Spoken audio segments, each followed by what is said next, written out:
है मेरे प्यारे बच्चों, आप सभी का आपकी अपनी हिंदी की कक्षा में। तो हम सब अध्ययन कर रहे थे मनस्वी भाग 1 का, जो मैजिक माइंड अ गैलेक्सी पब्लिकेशन द्वारा प्रकाशित पुस्तक है। आज हम इसी पुस्तक के आगे के पाठों का अध्ययन करेंगे। तो चलिए शुरू करते हैं।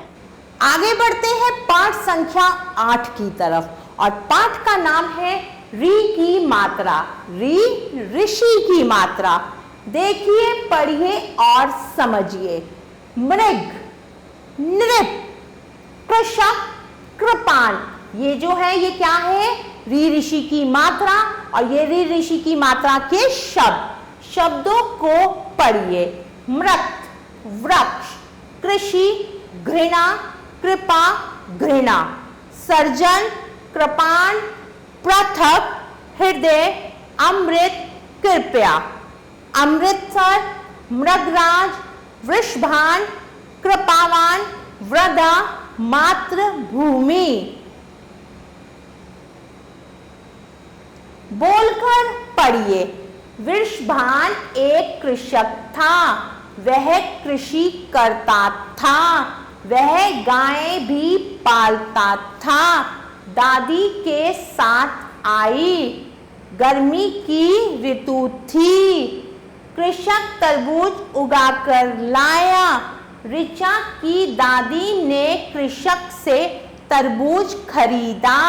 ऋचा व उसकी दादी तरबूज खा रही थी, तभी दादाजी गृह आए, साथ ही घृत भी लाए। दादाजी ने पानी पिया। क्या पिया? पानी। किसने? दादाजी ने। कृपालु ऋषि। कृष्णा ऋषि भृगु के आश्रम गया। आश्रम में मृग था, मृग तृण खा रहा था, तभी नृप भी आ गया। नृप का नाम भृगु था, भृगु नाम ऋषि का भी था। ऋषि कृपालु था, तभी कृषक की गृहिणी आई। कृषक अमृतसर जा रहा था, कीर्ति उसकी पुत्री का नाम था। कृति ग्रह पर ही थी, वह कृपाण चलाना सीख रही थी। कौन सीख रही थी? कृति। आगे बढ़ते हैं। अब समय है कुछ अभ्यास कार्य करने का। निम्नलिखित शब्दों के उच्चारण का अभ्यास कीजिए। अब शब्दों के उच्चारण का अभ्यास करना है।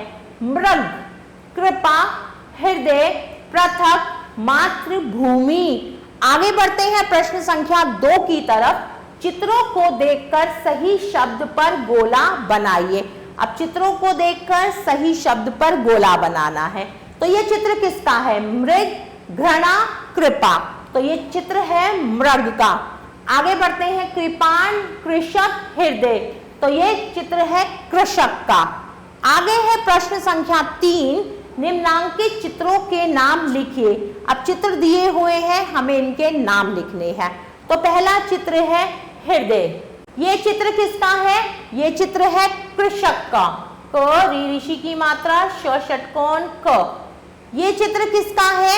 ये चित्र है री ऋषि का। और ये चित्र है ग्रह। ग्रह कहते हैं घर को। आगे बढ़ते हैं प्रश्न संख्या 4 की तरफ। ऋषि की मात्रा लगाकर शब्द बनाइए। अब हमें री ऋषि की मात्रा लगाकर शब्द बनाने हैं। नप नहीं होता, नृप, कृषक, अमृत, कृपाण। अब इन शब्दों को आप सामने दिए गए स्थान में स्वयं लिखेंगे। आगे है प्रश्न संख्या 5। सही शब्द चुनकर रिक्त स्थानों की पूर्ति कीजिए। अब सही शब्द चुनकर हमें रिक्त स्थानों की पूर्ति करनी है। पनघट पर डैश था। कौन था पनघट पर? मृग। म री ऋषि की मात्रा ग। नृप का नाम डैश था। नृप का नाम क्या था? भृगु। ऋषि डैश था। ऋषि क्या था? कृपालु। कृषक डैश जा रहा था। कहां जा रहा था? अमृतसर। आगे बढ़ते हैं प्रश्न संख्या 6 की तरफ। एक शब्द में उत्तर दीजिए। अब कुछ प्रश्न हैं, उनका एक शब्द में उत्तर देना है। कृष्णा कहाँ गया? कृष्णा कहाँ गया था? ऋषि के पास। ऋषि के पास। मृग क्या खा रहा था? मृग क्या खा रहा था? तृण। ऋषि का क्या नाम था? ऋषि का क्या नाम था? भृगु। कृषक की पुत्री का क्या नाम था? कृषक की पुत्री का नाम था कृति। आगे है विषय संवर्धन गतिविधियां। प्रश्न संख्या 1, वर्ण व मात्रा को जोड़कर शब्द बनाइए। अब वर्ण और मात्रा को जोड़कर हमें शब्द बनाने हैं। तो शब्द बना कृषक, कृपाण, कृतज्ञ।